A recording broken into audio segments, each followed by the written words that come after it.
श्री साई राम। प्रिय विद्यार्थियों, आज के पाठ में आपका स्वागत है। आज का पाठ है विराम चिन्ह। विराम चिन्ह जो व्याकरण भाग से है। विराम चिन्ह जो चिन्ह बोलते या पढ़ते समय रुकने का संकेत देते हैं उन्हें विराम चिन्ह कहते हैं।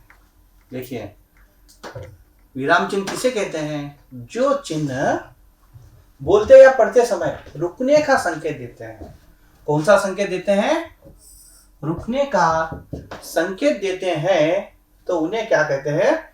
विराम चिन्ह कहते हैं। उन्हें क्या कहते हैं? विराम चिन्ह कहते हैं।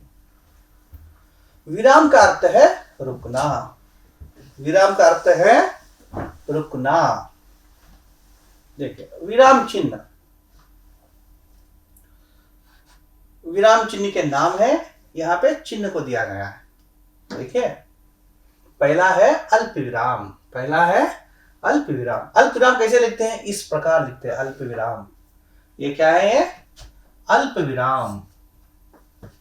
दूसरा है अर्ध विराम। अर्ध विराम को इस प्रकार लिखा जाता है। अब देखिए, पूर्ण विराम, इसे कहते हैं पूर्ण विराम। पूर्ण विराम इस प्रकार लिखा जाता है। प्रश्न चिन्ह आप सब लोग जानते हैं, इसे क्या कहते हैं? प्रश्न चिन्ह। प्रश्न चिन्ह इस प्रकार लिखते हैं। भाव सूचक चिन्ह, ये इस प्रकार लिखते हैं भाव सूचक चिन्ह। योजक चिन्ह, योजक चिन्ह इस प्रकार लिखते हैं। उद्धरण चिन्ह, उद्धरण चिन्ह इस प्रकार लिखा जाता है। इसे क्या कहते हैं? उद्धरण चिन्ह कहते हैं। अब देखिए, कोष्टक चिन्ह। कोष्टक चिन्ह यानी इस प्रकार, जो ब्रैकेट होता है ना, ब्रैकेट, उसे कहते हैं कोष्टक चिन्ह। कोष्टक में लिखा जाता है। विवरण चिन्ह, विवरण चिन्ह इस प्रकार लिखते हैं। अब हम जानेंगे हर चिन्ह का प्रयोग किस तरह से करना है, इसको हम आगे जानेंगे। देखिए, अल्प विराम। अल्प विराम का अर्थ क्या है? अल्प विराम का अर्थ है, यानी इसका अर्थ है थोड़ी देर के लिए रुकना। सिर्फ थोड़ी देर के लिए रुकना, इसे कहते हैं अल्प विराम।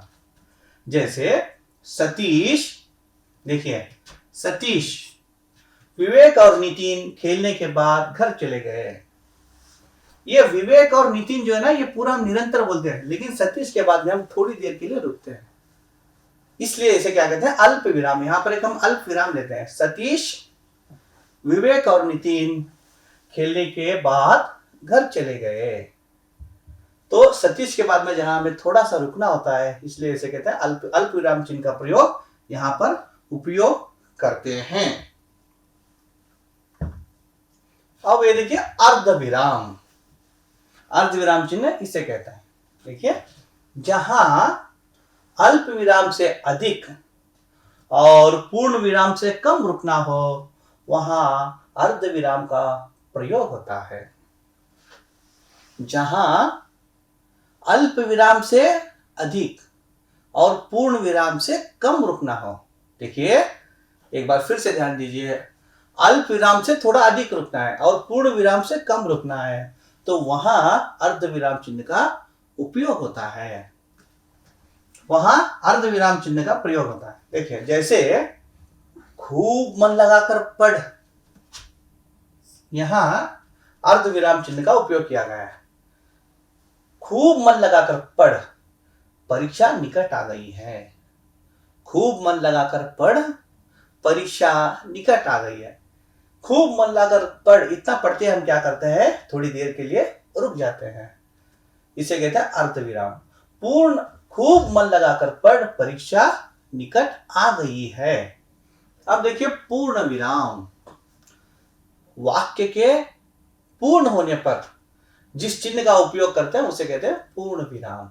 देखिए, इसका अर्थ है पूरी तरह रुकना। वाक्य पूर्ण होने के बाद पूरी तरह से हम थोड़ा रुक जाते हैं। पूरी तरह रुक जाते हैं। देखिए, पूरी तरह रुकना। जैसे मोहन एक अच्छा लड़का है।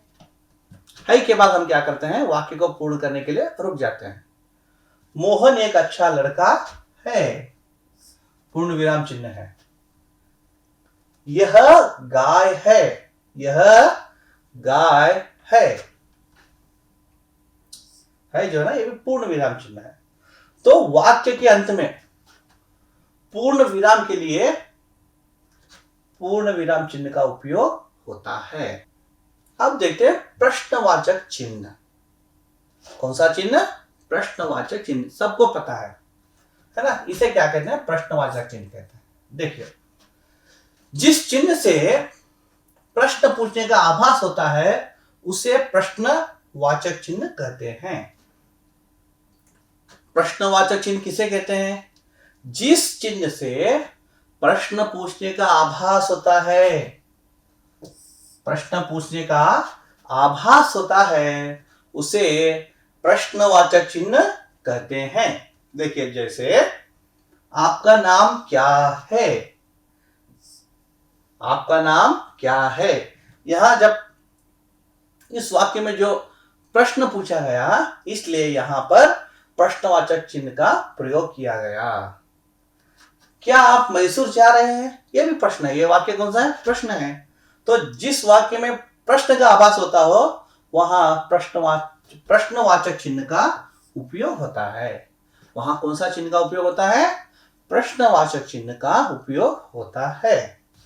अब देखिए, भाव सूचक चिन्ह। भाव सूचक चिन्ह, इसे क्या कहते हैं? भाव सूचक चिन्ह कहते हैं। जिस चिन्ह का प्रयोग हर्ष, विस्मय, आश्चर्य, करुणा, भय आदि भाव प्रकट करने के लिए किया जाता है उसे भाव सूचक चिन्ह कहते हैं। देखिए, जिस चिन्ह का प्रयोग हर्ष, विस्मय, आश्चर्य, करुणा, भय आदि भाव प्रकट करने के लिए हम उपयोग करते हैं तो उसे क्या कहते हैं? भाव सूचक चिन्ह कहते हैं। उदाहरण देखिए, जैसे है वाह, वाह कहते हैं ना, वाह, यहां पे क्या हो गया? भाव सूचक चिन्ह का प्रयोग किया गया है। कितना अच्छा, कितना अच्छा, अच्छा कहते हैं ना, यहां भी भाव सूचक चिन्ह का प्रयोग किया गया है। हाय, हाय कहते हैं ना, उस समय भी यह चिन्ह उपयोग होता है। हाय हाय, ये क्या हो गया कहते हैं ना, हाँ हाय। शाबाश, शाबाश, पीठ थपथपा रहे हैं, तो उस समय भी हम भाव सूचक चिन्ह का प्रयोग करते हैं। तो भाव सूचक चिन्ह कहां कहां उपयोग होता है एक बार फिर से जान लीजिए। हर्ष, विस्मय, आश्चर्य, करुणा, भय आदि भाव प्रकट करते समय भाव सूचक चिन्ह प्रयोग होता है। अब देखिए, योजक चिन्ह, इसे कहते हैं योजक चिन्ह। योजक चिन्ह किसे कहते हैं? जिस चिन्ह से दो या दो से अधिक शब्दों को जोड़ा जाता है उसे योजक चिन्ह कहते हैं। जिस चिन्ह से दो पदों को या दो से अधिक पदों को जोड़ा जाता है उसे क्या कहते हैं? योजक चिन्ह कहते हैं। जैसे फल फूल, ये है ना, ये फल फूल दोनों को जोड़ने के लिए बीच में क्या दिया गया है? योजक चिन्ह दिया गया है। फल फूल, दिन रात, है ना, इस तरह फल फूल हो, दिन रात हो, सुबह शाम हो, माता पिता, मामा मामी, भाई बहन, अनेक पदों को जोड़ने के लिए योजक चिन्ह का उपयोग होता है। अब देखिए साथियों, उद्धरण चिन्ह। उद्धरण चिन्ह इस तरह से लिखते हैं। देखिए, उद्धरण चिन्ह किसे कहते हैं? जिस चिन्ह के द्वारा किसी के कथन को ज्यों का त्यों बताया जाता है उसे उद्धरण चिन्ह कहते हैं। जिस चिन्ह के द्वारा किसी के कथन को ज्यों का त्यों बताया जाता है, किसी के कथन को अगर ज्यों का त्यों जिस तरह हो उसी तरह बताया जाता हो तो उसे क्या कहते हैं? उद्धरण चिन्ह कहते हैं। ज्यों का त्यों, जैसा है वैसा ही बताया जाता है तो उसे उद्धरण चिन्ह कहते हैं।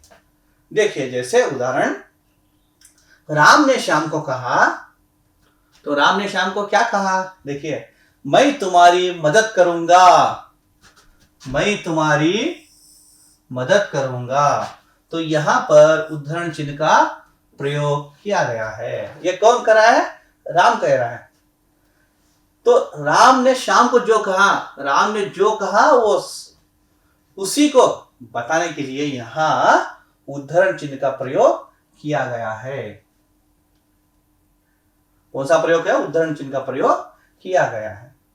इस प्रकार आप ज्यों का त्यों बताने के लिए, किसी के वाक्य को ज्यों का त्यों बताने के लिए आप उद्धरण चिन्ह का उपयोग कर सकते हैं।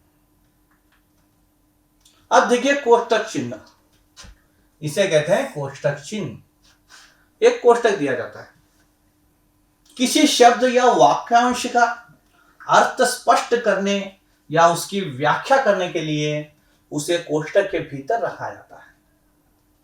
किसी शब्द का या वाक्यांश का अर्थ स्पष्ट करने के लिए उसे कोष्टक के भीतर रखा जाता है। किसी शब्द हो या कोई वाक्यांश हो, उसका अर्थ स्पष्ट करने के लिए उसे क्या करते हैं? कोष्टक में लिखते हैं। देखिए जैसे, राम के अनन्य भक्त हनुमान, राम के अनन्य भक्त हनुमान ने चुनौती स्वीकार की। चुनौती किसने स्वीकार की? हनुमान ने स्वीकार की। तो हनुमान को विशेष रूप से बताने के लिए यहां पे क्या होता है? कोष्टक में उसका उपयोग किया गया है ना। देखिए, राम के अनन्य भक्त, ये जो है ना, ये कोष्टक है। कोष्टक के बीच में उसका नाम लिखा गया है। राम के अनन्य भक्त हनुमान ने चुनौती स्वीकार की। अब देखते हैं विवरण चिन्ह। विवरण चिन्ह इस प्रकार लिखते हैं। किसी बात का उत्तर, विवरण या उदाहरण अगली पंक्ति में देना हो तो विवरण चिन्ह का प्रयोग किया जाता है। देखिए, किसी बात का उत्तर हो, विवरण हो या उदाहरण हो, उसकी अगली पंक्ति में देना हो। किसी बात का उत्तर, विवरण या उदाहरण उसकी अगली पंक्ति में देना हो तो उसे विवरण चिन्ह कहते हैं। वहां पर विवरण चिन्ह का प्रयोग किया जाता है। देखिए जैसे, संज्ञा के भेद, व्यक्तिवाचक, जातिवाचक, भाववाचक आदि, संज्ञा के भेद।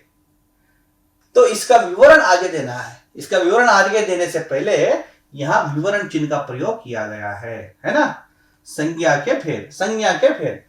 तो संज्ञा के भेद के विवरण आगे के वाक्य में देने के लिए यहां विवरण चिन्ह का प्रयोग किया गया है। संज्ञा के भेद दिया गया है ना, विवरण चिन्ह। व्यक्तिवाचक, जातिवाचक, भाववाचक आदि विवरण दिया जाता है। तो इस प्रकार अगली वाक्य में विवरण देने के लिए अथवा उदाहरण देने के लिए, उसका उत्तर देने के लिए भी विवरण चिन्ह का प्रयोग किया जाता है। तो ये जो प्रमुख चिन्ह हिंदी भाषा में पढ़ते समय, लिखते समय हमें उसका प्रयोग करना है। अब देखिए, विराम चिन्ह, फिर से एक बार सारांश में देख लेते हैं। किस चिन्ह को क्या नाम से पुकारा जाता है? अल्प विराम इस तरह से लिखते हैं, अर्ध विराम इस तरह से लिखते हैं। अल्प विराम से ज्यादा, पूर्ण विराम से कम रुकना हो तो वहां इस प्रकार का चिन्ह उपयोग किया जाता है। पूर्ण विराम इस प्रकार लिखते हैं, प्रश्न चिन्ह है, और यह भाव सूचक चिन्ह है। आश्चर्यवाचक चिन्ह भी इसे कहते हैं। योजक चिन्ह इस प्रकार लिखते हैं। उद्धरण चिन्ह, एक बार देखिए, उद्धरण चिन्ह इस प्रकार लिखते हैं। कोष्टक चिन्ह, विवरण चिन्ह, अगर आपको विवरण देना हो तो इस प्रकार उसका यह चिन्ह लेकर उसका विवरण करना होगा।